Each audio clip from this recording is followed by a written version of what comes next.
That was quick. I'm still not used to the new intro, everybody. So, okay, welcome to episode 2 of The Trainwreck. No, I'm just kidding. I'm kidding. So, okay. So, if you guys watched episode 1, we had a different sort of intro. And so now episode 2, we've tweaked it a little bit. So, episode 3, we're going to put our last product out. Go back and look, and you guys tell us what you think. I'm not going to pick what you think because it's way too much work, but it just sounds really sweet and I get comments. Kidding. Love you guys. How are you, Jen? I'm good. Enjoying my lawn chair. How are you? I'm pulling up the old lazy boy because, I don't sell a couch and then not have a replacement. It's not how I roll. I'm a little neurotic though. My old to me couch and my new to me couch could not be coordinated because I was very hello. That's my beautiful wife. Hi, baby. Oh, yeah. A special thanks to our VIP viewer there. I'm too neurotic. I'm always afraid the person coming to get my old to me couch isn't going to show up and pay me. Fair. So I'm like, no. No, just enjoying some folding lawn chairs in my living room for a couple days. Well, but lawn chairs, I like lawn chairs. I'm okay with that because, they can hold your drink and then you could pull your cooler out and then you don't even have to go to the refrigerator. And then you could say, I'm camping in a haunted location and you could completely get away with it and probably get it off on your taxes. Probably could because my house is haunted. So, You're welcome. I wouldn't be lying either.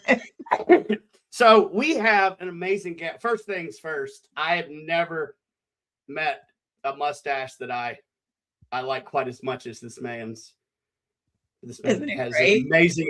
I have to. I work hard on the facial hair, and it takes a certain breed of individual to look as sophisticated with a mustache. I can't pull it off, but can we? Let's tell the audience a little bit about our guest and what they do. So hang on, I must get the old lady eyeglasses on. I'll slow that down and then we'll have time to. I'm old too. We'll have time to do stuff. So we have Richard Lael Lillard. He's known as the Gentleman Psychic. He's well known for appearances on Ghost Adventures, Jubilee Media, Anthony Padilla's podcast. He also has been featured on numerous non-paranormal television shows and films, including the Oscar-nominated film Tangerine, and featured on America's Next Top Model. I think it's the mustache and the hair for sure. Richard Lael has traveled extensively and is an aficionado of all things related to the 19th century. As a paranormal investigator, he approaches the spirit world with the same gentle nature as he does with those on this side of the veil. Where he does have a website, he is most active on social media. So that is our interesting guest for this evening. Let me just quickly run through because, wow, episode 2, and I'm having trouble keeping up with the chats, everybody. So I've seen some new names and some old names I've seen before. Joanne Stewart, hello from Canada. I think it's been a while, Joanne, but you're still my Canada friend, right? Canuck, Canada. You know how she told me how to spell Canada. I'll do it real quick. Canada. Sorry, Canadian joke. Let's see who else. Tabitha Meadows, thank you for tuning in. Now I know Miss Tabitha. She had suggested our guest for this evening. And great minds think alike, my dear, because I had already reached out to him right before I posted. And so thank you. I'm so glad. Thank you, Margaret. Love you so much. You know what? I think we've done enough of the fluff, as they say in the biz. I'm ready to get down to the meat and potatoes. Let's go ahead and all hail Richard Lael. Hello. Hi, Brandon. Hi, Jennifer. Hello. How are you doing? Pleasure. I am so well. Thank you so much for having me. How are you? You're doing well? So, I think everything is well on my end, except for it's 20 degrees outside. I think maybe Just you guys 20 are degrees very too warm for me. fair. You enjoy being cold. I understand. I like that. Oh. But Jen, how are you? I know that the Panthers almost beat you guys. So how's the weather there? Oh, wrong team. Yeah, for the Saints, yes. And it's Richard Lale and I are enjoying a balmy 40 some degrees, which I'm a sweater girl, so I'm kind of digging it. I grew up in Wisconsin and my Packers lost, and that was really a bummer. But they didn't look good today. So, but I'm Well, enjoying it. I'm with you, Richard Lale. I'm a sweater girl. I like cold, I like hats and mittens and blankets and It's so fabulous to wear layers and layers and layers of clothing. I do it anyway, but it makes it so much more comfortable yeah. when it's chilly outside. fair. Well, yeah, well played. And you don't Because look as it's suspicious. Right? It's true. okay. I mean, not So that I care what you think about anyway. from one gentleman to another, it's hard to look a dapper without layers. So That is true. what is your perfect layer count? Oh goodness. I have to count. So, starting with the socks and garters, like literal garters, with the Fair, right? and then the shirt stays and the underpants, and then the shirt front, and then the collar, and then the cuffs, and then the trousers, and then the braces, and then the waistcoat, and then the cravat, and then the frock coat, and then the overcoat, and then the gloves, and then the top hat. Oh, and I forgot the button boots. And anyway, I don't know. Crap, we It's should have counted. I forgot. I forgot to count. It's quite a lot. But you, my friend, pull it off amazingly. And I never let them see you sweat, I guess, is your motto, because you're doing amazing things. Thank you. I never seem to perspire. I mean, unless I'm really, unless I'm at the gym, which has been avoided lately, like the plague. But I do not. I never let them see me perspire on either side of the veil, so to speak. No. And that was an amazing segue, Jen. I'm going to give it over to you for the other side of the veil. Let's start there. So, tell us about your experience in your paranormal investigations. Where have you been? What's your favorite place? Sure. Well, I have been into several places. Everywhere I go is haunted because I'm haunted, and so I act as a beacon. So have my family for generations on end. It just has been, when I was younger, my parents lived in a little small town in Missouri, and the house was haunted. They were dealing with things all the time, so they moved, and they found that this lovely little house in another little place in the middle of nowhere. And there was an old cabin built in about 1900, and then it was added on, and then in the 70s it was sort of expanded into a ranch house. Then my parents bought it and they added on to it, and even still that place was haunted as well. We would hear people walking upstairs and there would be nobody upstairs, like there just wouldn't be. We would see I remember I was about 13, 14.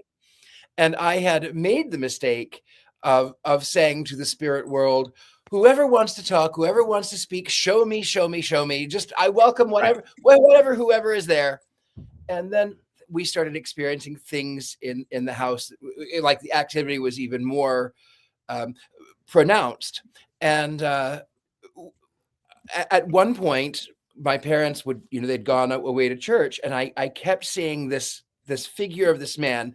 We know him as the Hat Man now, but the shadow figure run from the kitchen through the dining room into the hallway. And it was like, and I would see it, especially when I was alone. And I thought, am I going crazy? Am I crazy? This is crazy, right?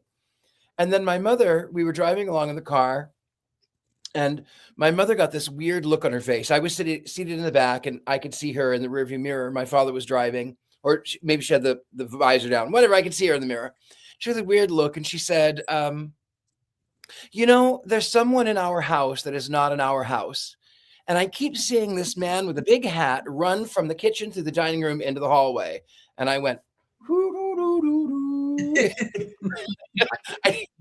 because I didn't want to know that I had been beckoning spirits to come in. So I moved away, lived in Las Vegas, which, by the way, Las Vegas is incredibly haunted. And then I spent a year abroad, and then I was in San Francisco, and then I was in Los Angeles for a decade, and then I was in New York, and now I'm here in New Orleans. But in all of this, I've been on Ghost Adventures, and then because I was on Ghost Adventures, I was invited to Virginia City to a paranormal convention at Virginia City, Nevada. And talk about haunted. This place is haunted. This place was really haunted. And Patty Negri and we had a couple of friends with us. We were exploring the Old Washoe Club.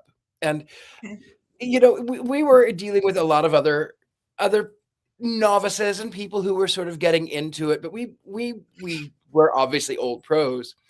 And I remember we walked into the ballroom, and there were a couple of young ladies who had on their phone, they were playing Frank Sinatra, "I Did It My Way," in this 1870s ballroom. They're playing "I Did It My Way," and they're asking, "How did you die? How did you die?" I looked at Patty, she looked at me, and we were like, "Okay, let's let them have their little space. Let them have their fun." So we go into one of the front rooms, and I start singing. Now, that there is something about singing, no matter who you are, where you are, what generation.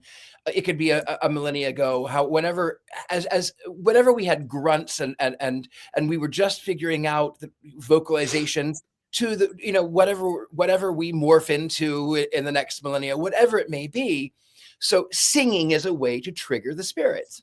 So I walk into this room and I start singing Big Spender from Sweet Charity. Now, by the way, I know that's 1969, but they are dancing girls. And in the 1870s, they would have known the same thing as it was in the 1970s.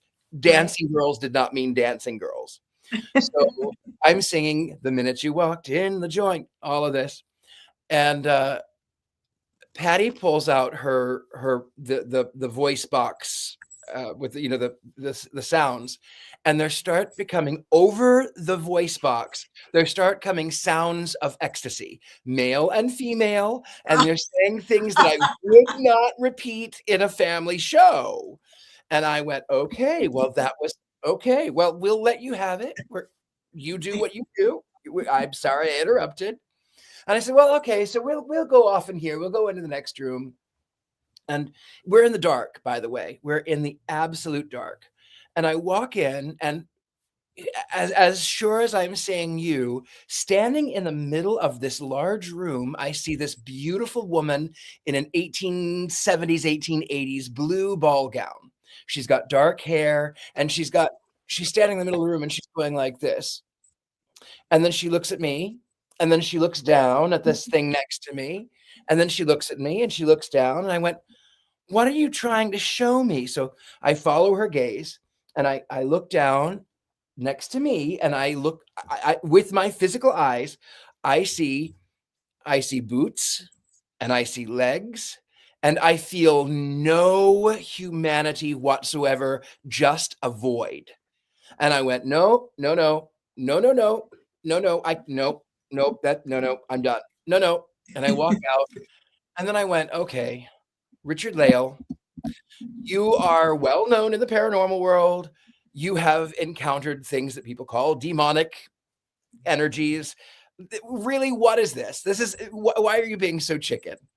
So I turned the torch on my phone. I turned on the light, and I walked in, and I look down, and I see boots, and I see legs, and I see hands, and I bring that phone right up, and it is a mannequin dressed like Willie Nelson. No.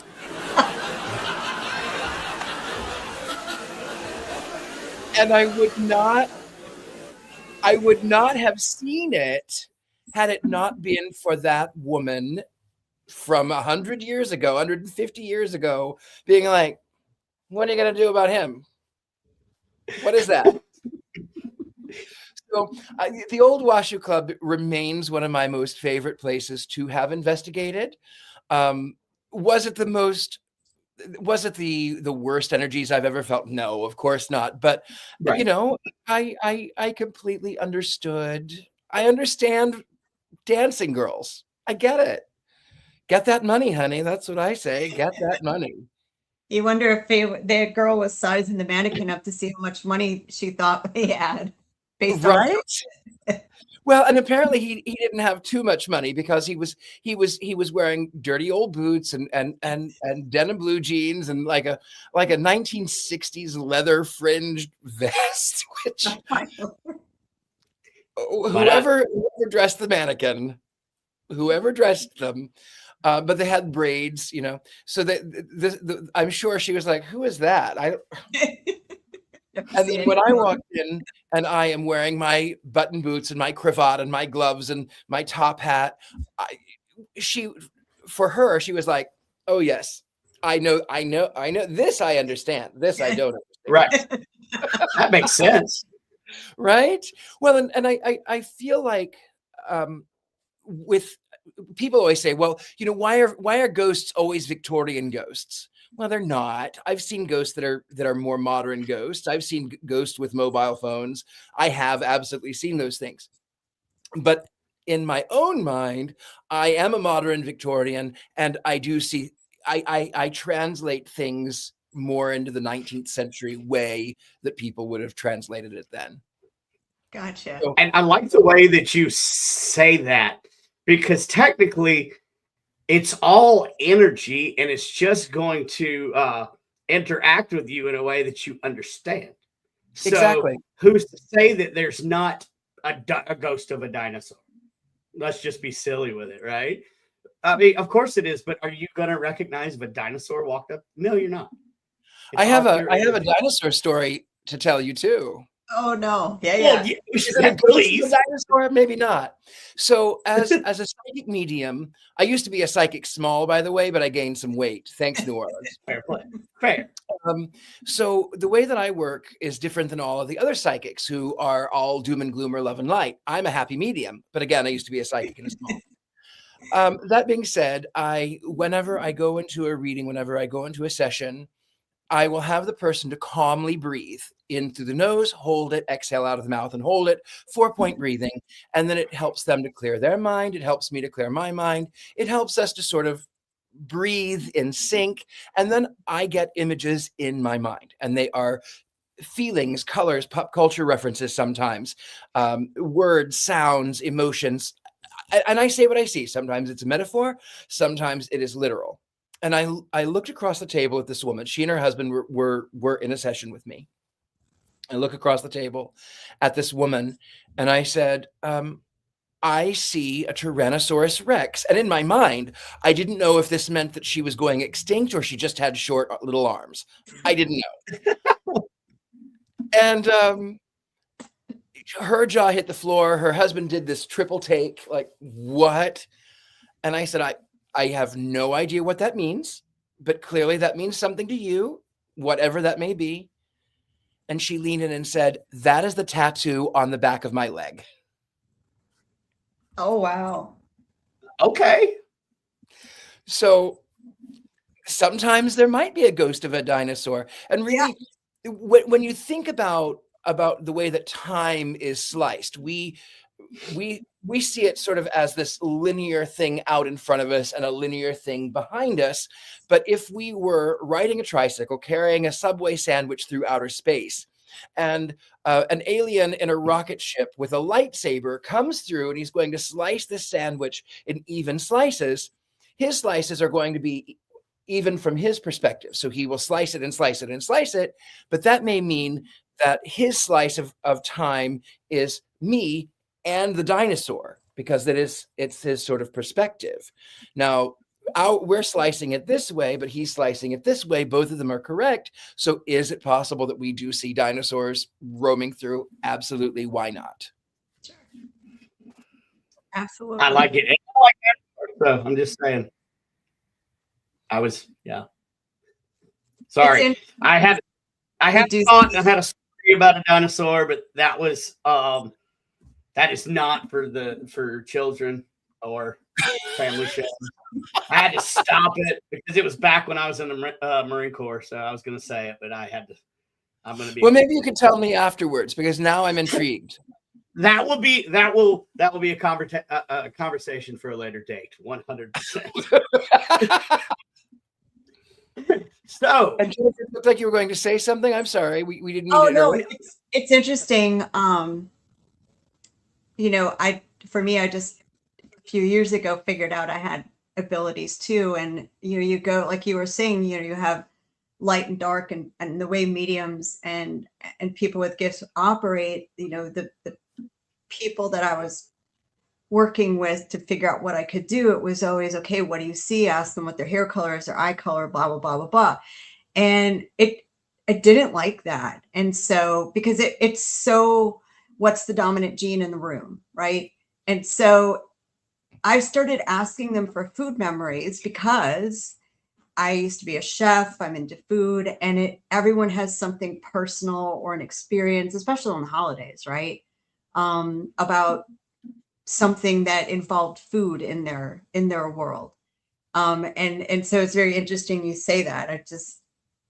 It works well, because I mean, how do you tell someone your great aunt baked peanut butter cookies without sugar in, and your uncle is spitting them out? I mean, that's pretty specific. It is incredibly specific, and it's a great way because it is how you interpret yourself. And that's why I tell people, listen, when I see these people, I don't know. I interpret things in a Victorian 19th century aspect because that is my one thing that I love. It does not mean that they themselves see it that way. I am playing Pictionary with the universe. Okay. I play Pictionary. Interesting. So I have a question that originally came from my wife, and it was a great question. So I've decided to use it in all the podcasts whenever I speak with a psychic or psychic medium or however. If you have what my wife likes to call a baby psychic, and they are out and about, and they just get that, you need to tell this person in front of you to do so. How does one react to that without first scaring the person? What does somebody who is just coming into their abilities, like, how would that work? Well, this is my advice. I tell people to say what they see regardless. It doesn't matter if people think you're crazy. Say what you see. And if they think you're crazy, let them think you're crazy. But sometimes there are things that you do not need to tell people. Sometimes, as opposed to some of the psychic mediums that we see on television who will walk into a supermarket and say, oh, did you have someone who's dead? Is it your grandmother, father, uncle, Jay?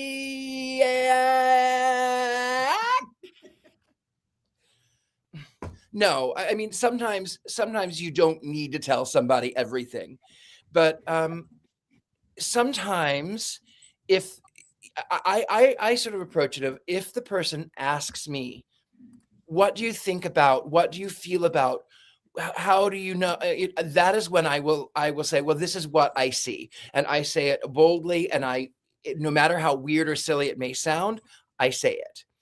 But I refrain from going to people in a supermarket or on the street because, quite frankly, between you, me, and the spirits, it's not my business. It's just not my business. Right. And, I link even spiritualism. People ask you all the time to do things in real life. Oh, go do this, or give me some money, or whatever it may be. And you can say no. It's a complete sentence. And there's nothing wrong with setting those boundaries. It's no, I'm not going to do that right now. I'm not going to do that. So it's okay to say no. And in the spirit world, it's no different. If you had a party, I would hope that you wouldn't just open your doors to anyone on the street and say, hey, everybody, come on in. My silver is in here. My jewelry is in here. My electronics are in here. Oh, by the way, here's a stack of cash. You wouldn't just do that. You would invite, well, this is my friend and this is my friend and these are my friends and these are people that I know. And I welcome people that are in this sort of set. And that sort of is the way that I would do it. So I have gotten it to the point now where the spirits will not ask me to just tell somebody to do something or to because they know that Right. It's not my business. Right. And the situations too, we had spirits that came to us a few days after they were tragically killed. And I mean, we had to just say, after we figured out who they were, just say, listen, if you think we're going to hunt your families down and tell them you're here, whatever you're saying, you've lost your mind. Yeah. We're not going to do that. Now we'll record question and answer sessions with you. We'll save them under your name. And if you can figure out how to get your living people here and ask for us or want to hear or somehow come to us and saying, my loved one died this way. I was hoping to maybe contact them, then okay, we'll pull them aside after whatever they're doing with us personally and say this. But yeah, I get it. The dead seem to sometimes don't have any boundaries. Well, and it kind of goes to the point, you and I live in New Orleans. I lived in Los Angeles. I've lived in New York. I lived in London. I lived in Greece. The homeless situation, there are people who are unfortunate, and however they got there, they got there. But I would walk these streets and I would witness people. And sometimes, when they start off, they start by asking, or they start by, by being desperate of like, I need. And then they get rejected so frequently, so often, and they get dehumanized that they begin acting crazy because any amount of energy is better than no energy. And so when I lived in Hollywood, there was a woman she went by Cornbread is her name. And I link this back to how spirits interact. So she would be screaming on the street corner at nobody, screaming. And I said to someone one day, I said, ooh, she's really weird. And they said, well, that's Cornbread. She's harmless, but she just needs attention right now. So I felt sort of checked. And I said, one day I saw her screaming on the street. And I said to her, Cornbread, why are you acting like that? And then she smiled and she winked at me. And then through the course of the time that I got to know her, I worked in Hollywood. And through the course of time, I had a classic, fabulous old car. And I would buy her lunch and I would buy her food. And one day I pulled up in my classic car and I said to her, Cornbread, are you hungry? And she said, oh, I really am. And I said, well, why don't you get in my car and I will take you wherever you want to go and we'll go dine together. And she wanted steak and shake or steak and Outback Steakhouse, something, whatever it was. So I said, okay, well, let's go. And I took her and she sat there and she ate and she was welcomed and she was greeted and she felt human. And before long, I didn't see her on the street anymore. And I said, what happened to Cornbread? And I had heard that she had gotten her life straight and that she had gotten a small, tiny apartment and became the building manager. Wow. Aw. And in the spirit world, it's the same way. Especially the recently deceased or the recently impoverished. I need help. Yeah. And then the more that they get ignored, the more that they get abused or pushed away, then the more frantic and crazy they seem. Mm-hmm. And it is that amount of humanity of, listen, I will help you when I can. I can't promise you that I will be ready for you 24 hours a day. I'm not that kind of a person, but I have a moment. I have 30 seconds. And whether you're alive or dead, I have this. I can't give you everything, but I can acknowledge your existence. And that's oftentimes what living or dead spirits are wanting, is just acknowledgement. Yeah, for sure. And setting boundaries to say this is living people time for me, but I'll give you 10 minutes and I'll let you know. And then you can tell me what you need to tell me. Yeah. Yeah, for sure. I've had people tell me that, they set the boundary with the spirits. Once I step over the threshold of my bedroom door, I'm done. And they said, they were able to sleep at night. And boundaries is like, it's just as healthy in the spirit world, like you keep saying, as it is for us. And, I think once people learn that, the scariness of why is this spirit screaming? Well, maybe because nobody's listened to it in 150 years. Instead of, oh, this is a demon. Probably not. No. It's scary. It's terrifying. I'm human like the next person. I can talk myself into being scared just like everybody else. But if you can just take a second, get out and go like, okay, did I feel like I was in harm, or was it like an urgent message? And then you can go back with a clearer head. And then if it's still, then deal with it there. But it's not always out to get you. Right. No. And I think too on that topic is that demons get too much credit. They get way too much credit. Is there negative energy? Sure. Is there non-living energy that is benevolent or malevolent? Sure. Why not? But not as much as what people like to think. Definitely. Not everything is a demon. Right. No. Like, what if the dude was just an asshole in life? Now he's just an asshole in death. Yeah. And that happens too. Yeah. I always tell people on our ghost hunts, serial killers die too, folks. You've got good people, bad people, and you've got spirits who are bored who like to say things for you to hear, malevolent, demon, etc. They're Beetlejuicing you because they know you're scared. They're trying to get a reaction out of you. Demons don't generally go, "Hi, I'm Dave. I'm a demon over here. Hi, my specialty is." It doesn't work like that. And there is something true to that point too, because beyond being a paranormal investigator, a psychic, and a medium, when I lived in Los Angeles, my main gig was that I have been a celebrity impersonator. My three main celebrity impersonators that I played was Freddie Mercury. I was a little thin then. I played Freddie Mercury. I played Dr. Frankenfurter and Johnny Depp characters, Willy Wonka, Barnabas Collins, the Mad Hatter. I would do celebrity parties and events for these things. Well, there was a steady gig that I had several years ago now, almost a decade or more, where I played Johnny Depp's Willy Wonka at a Tim Burton inspired bar and restaurant in Los Angeles. And the thing was, I was originally hired for their opening night to just walk around and take pictures and just be there.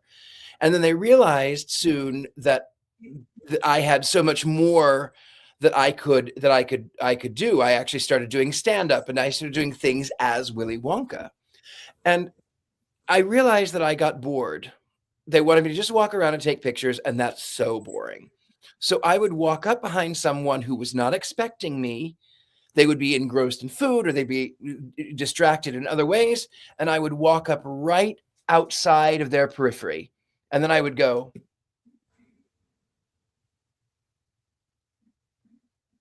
that's perfect. That is perfect. And when they would turn their head and see me, they would go, ah! They would scream. Now, the ones that would go, oh, hello, Willy Wonka, I would be so bored. I'd be like, oh, hello. And then I would leave them alone. But the ones that would continually go, ah, ah, ah. I had one woman, I must have startled her 50 times over the course of an evening. 50 times. To the point where I even stood in front of her and I would go, and she would go. Those are the fun interactive times. But spirits are the same way. Like, if you say, "Oh, hello, I see you there," how often are they going to try to jump up and say, "Hi, I'm Dave. I'm a demon. My powers are." Yeah. If you go, "Oh, Right. hello, Dave. And, I'm a demon. I see you." Okay. They're not. If that were the case, then the movies would be so much shorter. Yeah. Wouldn't it? I mean, they Like sometimes Exorcist, 2.5 minutes.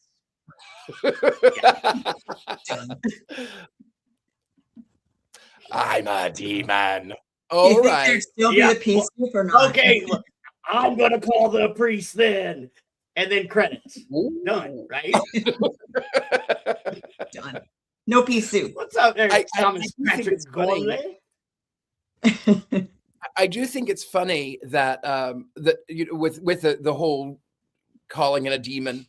I was on Ghost Adventures, of course, and we were at the Los Feliz murder mansion, and this, to be fair, to be honest, there was an actual entity that I would consider demonic, but not demon, but more along the lines of an ancient spirit whom had been attached, and I allowed this energy to come into my body so that I could see what was happening.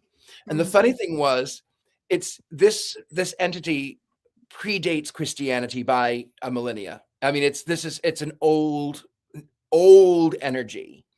And I do recall that when I had allowed this energy in, Zach Baggins said, "I rebuke you in the name of Jesus."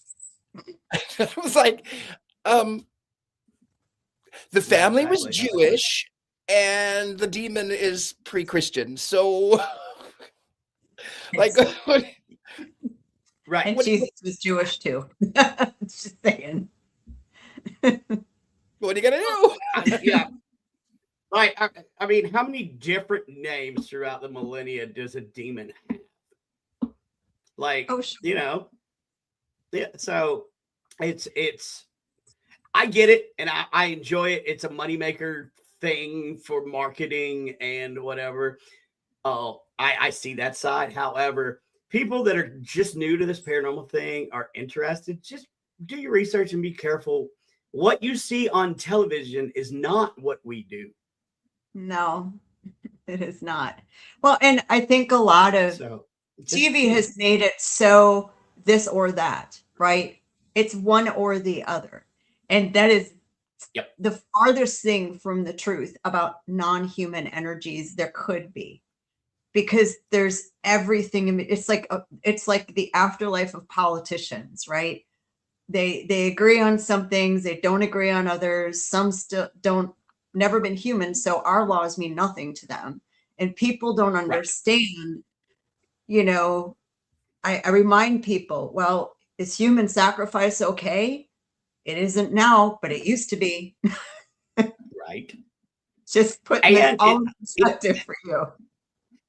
And that whole black and white box that the television or YouTube or what have you has put out there is what about interdimensional beings? That's not a spirit, that's a thing. Mm-hmm. I mean, we can only do 4 dimensions, and there's 12, 50, who knows? At least.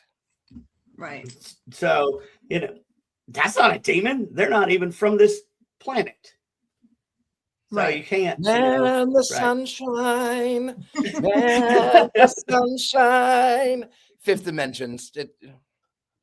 Yeah. Oh no, I picked up on it immediately, and I was going to. I'm so glad that you did. Well played. So, what we are coming up on? Oh, this has gone quite fast for a podcast. This has been quite enjoyable. We're almost at the hour. We need to pay bills for everybody on here. So let's start with who are we gonna pick today to start. Jen, you pick somebody to start so we can pay some bills. You start. Okay. So check us out at supernaturalinc.paranormal.com. That's the team that I'm with, Katie Stafford. And Katie Stafford, we make the ink box and a lot of other things that you see on, it used to be Discovery, but I guess now it's on History. And we make a lot of stuff for Jack Osborne. So if you check out his stuff, we make that equipment. We also have another branch, which is Paranormal Task Force X. Come check us out. We do a bunch of cool locations out in the Midwest, Cowtowns, Old West stuff. We have 2 events. We've got the Kansas City Aviation Museum coming up, and we also have the Old Cowtown coming up. So check it out on PTFX. You can follow it on all the socials. That's really odd. Oh, and come check us out at which we're going to talk about in a minute. Anyway, the New Orleans Paracon, which is going to be August 31st through July 2nd. It's going to be a lot of interesting people. They will probably run low on hair product because there's going to be people there that know what we're doing. So get there early and get your hair product. Jenny, I hand it to you. Well, Supernatural Ink builds for my team too. We've got 3 MCOMs between us, and I'm waiting for my ink box to come back in. But I'm working on it. New Orleans Paranormal Society, another sponsor. We do public ghost hunts here in the French Quarter. We take you to 2 haunted locations and teach you proper, not as seen on TV, techniques for spirit communication, and including a few you've probably never seen before. We love to play games, so check us out. And then we have the very out of the box sponsor, Neora Health Skin and Hair Products. So check those out. The links there. I use the Neora Fit System. It's a 3-step system of supplements that just have the added fantastic benefit of I lost 30 pounds taking them. So ladies and you would never believe she's 125 years old. Exactly. So check those out. But yeah, we're super excited about Paracon and everything coming up. I will tell you, and Brandon, you were there with us. We literally thought of it, called Ron Giacobetti and Lourdes Gonzalez, and in the course of what was it, 3 days, it was like, okay, we had this goal and we're gonna ask this person, and that never happened because it just went from Ron and Lourdes and these people and not giving all their friends. It just, our list went bye so quick. It's just, there's like you, Richard Leal. I wish we would have. It's just, but come see Patty anyway. She's gonna be here. Patty's fabulous. She is lovely. So, but you know what? So is Zach. I also love Zach, even though he tried to rebuke in the name of Jesus. I love Zach, and he's not fake. He's quite real. Anyway, I had to say that just because. I would. You know, I will piggyback. I will piggyback on Richard Leal there, because you know what? Whatever you think, it's gone on 27 plus seasons. And do you know how many mom and pop locations that they put out there that all they get is people that pay to investigate, and that's how they keep the doors open? So yeah, it's goofy, it's silly, but it has done a lot for the paranormal community. So sit back and enjoy it. It is entertainment. It is, and it's real. He pays. What people don't know is he pays dearly for the things that he does. That is what's never shown. And I've known 2 people that have worked behind the scenes with him that were in charge of trying to get the ick off of him. And the ick is not all off of him, and it won't ever be. And is he over dramatic? Yes. The show is over dramatic. They're film students. But I will tell you, from being on the show twice, everything that they have, everything they encounter, they will tell you the truth. They do not lie. They do not make up anything. Yeah. When they investigated me in Pasadena, yes, the table did move. That happens to me frequently. The whole tower would actually move. When they encountered the energy in her room via the image, yes, that was absolutely something that was there. I mean, 100%. And what I love too is that they really were so very professional. And Zach is one of my dear friends. I love Zach. Yeah. So I stand behind. I say that what from my experience, what I have seen, it is real. Is it dramatic? Yes, it is dramatic, but it is 100% real. They do not make up anything. Right. And when you have the luxury that he does of having the team behind him to potentially help get rid of the consequences from opening the Dybbuk box, from touching Annabelle, the average Joe out there does not have that luxury. So no. He is in a position where he is trying to entertain, but he's also challenging you, or the person telling you, oh, you say this happens if I do this? Okay. Right. And then let's see what happens. So I think that there's a lot of information to me. I've never met him, but from my perspective, I think there's a lot of background information that a lot of critics of that whole team, especially him, don't have or understand. For sure. He to me was one of the most professional people I have worked with. He is so lovely to work with. Yeah. And I tell a lot of people, like I was a drummer. I've been on tour. I've done the whole meet and greet thing. And I'll tell you, one person will tell you that I was the worst person they'd ever met.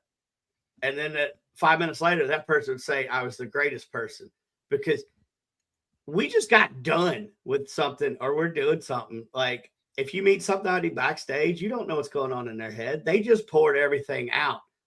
So what if they walk right past you for a second to go like, you know what? You can't judge people just on a whim. Right. And we do it a lot. I do it. I work on it. But, I will tell you, yesterday, I have really lovely neighbors. I'm here in New Orleans. That is the one thing that I have loved about living in New Orleans, is that the people have been so welcoming and so wonderful and so kind to me. And I walked outside and I was sort of getting myself mentally prepared and doing what I needed to do. And I locked the door and I turn around and I see my neighbors on their porch. It's New Orleans, so we're all in shotgun houses, right? Yeah. And I see my neighbors. I go, oh, hi. And they said, well, we said hello, and you didn't even notice us. And I went, I am so sorry. I didn't even hear you. I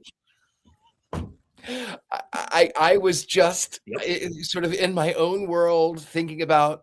I've got filming things I've got to do. I've got some television shows that I'm working. I can't say I've got things that I'm working on, and I'm going through these things in my head. And I didn't even notice my neighbors who were sitting, just 6 feet over, maybe.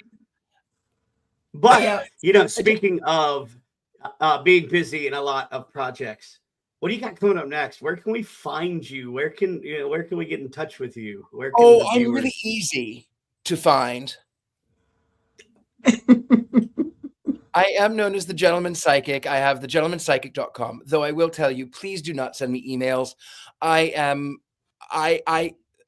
ignore my emails. I never answer them because I get overwhelmed. Now, when I lived in Los Angeles, I had an assistant who did all of those things for me, but I live here and I do it all myself and I get overwhelmed. So do not email me. Find me on Instagram, find me on the medias of social, find me on YouTube, the Gentleman Psychic, or Richard Lillard, or Richard Lael is easy to find. I'm so easy.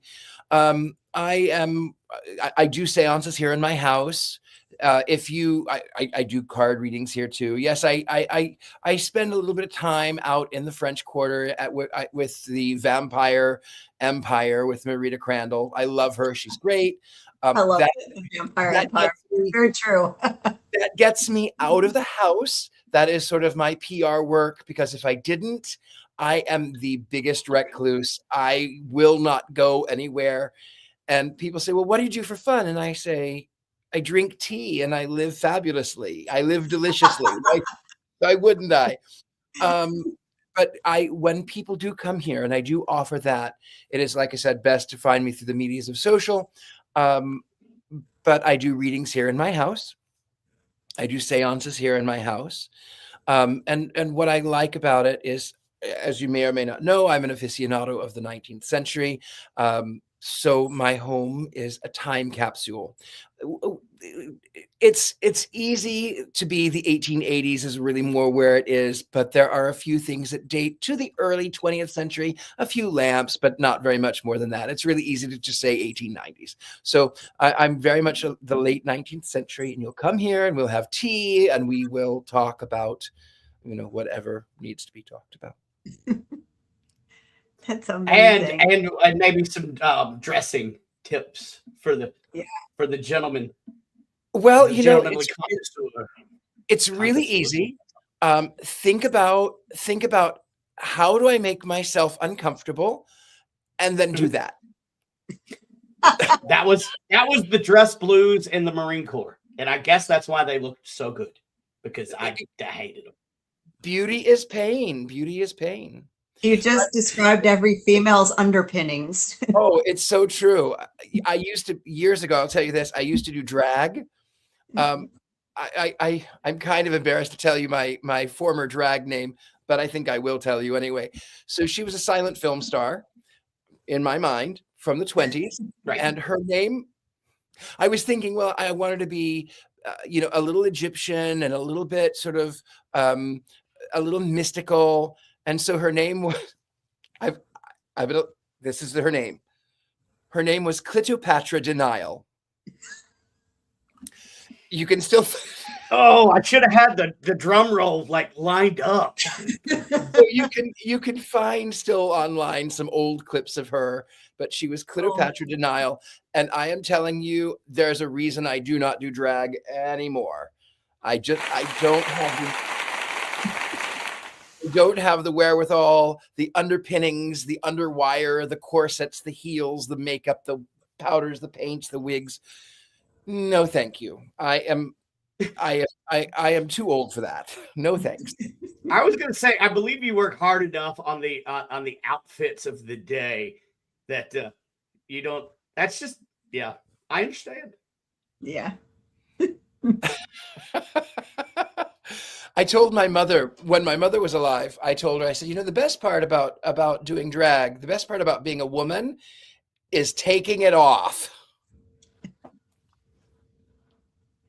There's a lot of truth, man. There's so much truth. It's like, okay, I can relate. It's like taking a bulletproof vest off. For those of you who are not familiar, just think about a bulletproof vest. It's horrible. It sucks. Nobody wants it. It's hot. It makes you angry. And there you have it. Again, you just described every underpinning women wear ever. It makes you hot. It makes you angry. Yes. The corsets that pins and poke, and the underwires that grab, and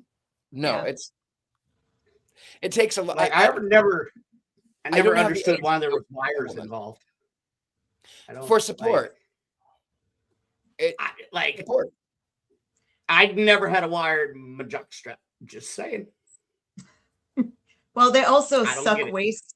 You suck your waist in to help you keep the shape. I've never had a jock strap suck anything, so that was not probably. Probably a good thing. Or is it? I don't know. Depends on how much you pay for it, I guess. I guess so.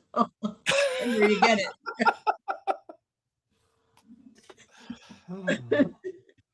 And we are coming towards the end. Well, yeah, we got like 15 minutes. I told you it's going to be a train wreck, and I love it. So let's play a game. We got like 10 minutes left. Yeah. What kind of game? Jennifer, I'm gonna let you pick a game. Let's just play a game. This should be fun. Ooh, I might have some like cards 20 questions, or we can do truth or dare, or would you rather? I figured. Yeah. Richard Lale, would you be willing to play a little Would You Rather with us to Sure, why round out not? the podcast? Let's All do right. it. So I happen to Okay, have I'm gonna, some of those cards if you don't have any questions. yeah, I was gonna say, why don't you start it off? Because I'm just gonna go straight for the gullet. We just Okay. kind of need to gently get in before. Well, we do this on our ghost hunts, especially with the Estes method. We play Would You Rather because you know what? No one says you have to be doom and gloom on a ghost hunt, right? You can have fun and laugh. Why not? Why not do human things again with them? And so we play games because plus And it's fun. besides, asking how did you die 150 times is I know. Yeah. They're like, oh my God, these people again. Are you happy? I'm dead. That's the answer. Oh boy. Okay, this is All right, I'll come up. I got one while you're looking. Okay. Would you Sure. rather live in California rent free for the rest of your life, but you could never have New Orleans cuisine again? Or would you rather have a puppy? California rent-free, never have New Orleans cuisine because I'm allergic to everything anyway, and which is why I've gained so much weight. Well played. All right, that was a nice, gentle. That was an easy. Okay, Jennifer, you're up. I understand the allergies. I don't know what the hell I'm allergic to today, but it's been killing me. Okay. Would you rather?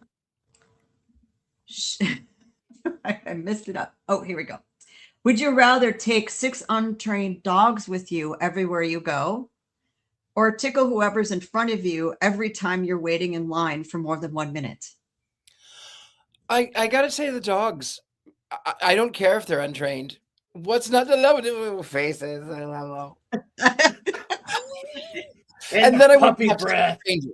I wouldn't have to touch strangers because, I do enough of that anyway. I should have said untrained ugly dogs, but all right, make it harder. Is there such thing as an ugly dog? No, they could be so ugly they're cute. Probably is what. There's an ugly dog contest, and they're so beautiful. I just love the little burberries. Okay. Yeah. Would you rather have a partner? Jesus, what did I just open? Well, I would rather have a go. partner. What would I open? Would you rather have a partner drip hot wax on your skin or run an ice cube along your body? What the hell? I like the hot wax. Fair enough. Now I'm going to close out this browser. Okay. Richard, wait a minute. All hail, Richard Lael. There we go. See, I have to bring myself back. We're going to give you the final question of the evening. No holds barred. Pick your poison, either me or her. All questions. Both of you. I want both of you. I'll ask a question. Okay. So, would you rather have $1 million in cash, tax-free, but you had to spend the rest of your life in North Korea? Or would you rather have, I don't know, chocolate cake anytime you wanted it? I actually have an answer for this. Okay. I would rather live in North Korea. Okay. Because with $1 million, yeah, with $1 million US, and I'm already on the ground, plus I was special forces and I have friends, $1 million is plenty to take them down. That is true. You would do quite well. You would do quite well. What about you, Jennifer? Well, I don't have any of those skills, so I'll take the chocolate cake. I don't have those skills. I would not last like a minute. I wouldn't last either. I really wouldn't. I mean, I wouldn't. No. To worship the leader, I couldn't do that. I couldn't. No. So I think now if we widened it to I had to like live under the regime and I couldn't go over there and like wipe it out, then I would have chocolate cake. See, I mean, chocolate cake makes the world go round. I'm so it makes horribly me go allergic round. to it, and well, it makes me round too. But I'm allergic to it. But I love it. It is delicious. You know what? I have enjoyed this podcast. You are a genuine individual, which always piques my interest because there are a lot of fakes and a lot of haters in our world, and we need more genuine people like you, good sir. So I want to thank you for coming on, and I humbly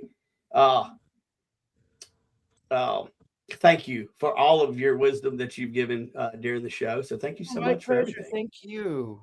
And I cannot wait to meet you in person, my neighbor. So we will do that soon. We will. I'll have you over for tea because There you again, I'm a recluse, and you can come see my magical little mystical world. We can be hermits together. How's that? So great.